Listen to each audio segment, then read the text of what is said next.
So you may have seen in the headlines some warnings about radiofrequency microneedling from the FDA. And you might be wondering, is this treatment safe? And honestly, I don't blame you because we see videos like this. Hi, my name is Sarah Kabalka.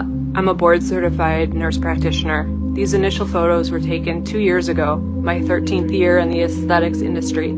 I had radiofrequency microneedling and I was severely burned, third-degree burns on my face. Now, I'm ready to tell the story and share the continued process of healing, permanent scars and all.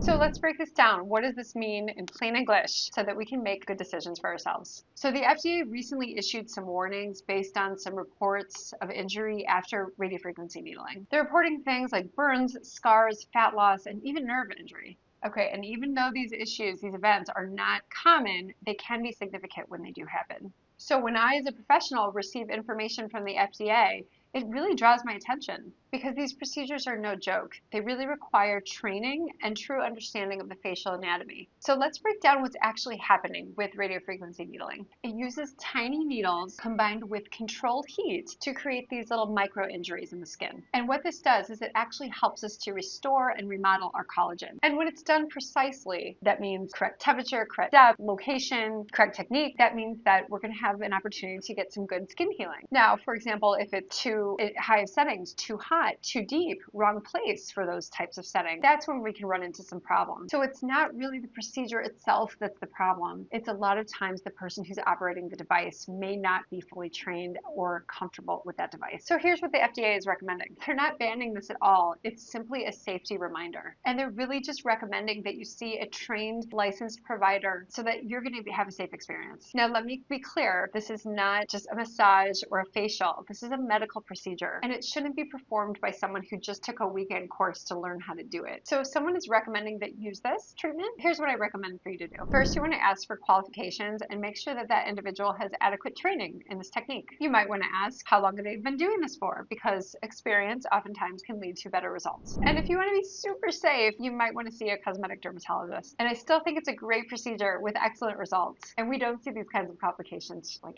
ever. So if you have any questions, feel free to leave those questions in the comments below. And don't forget to subscribe to the channel. We'll see you in the next one.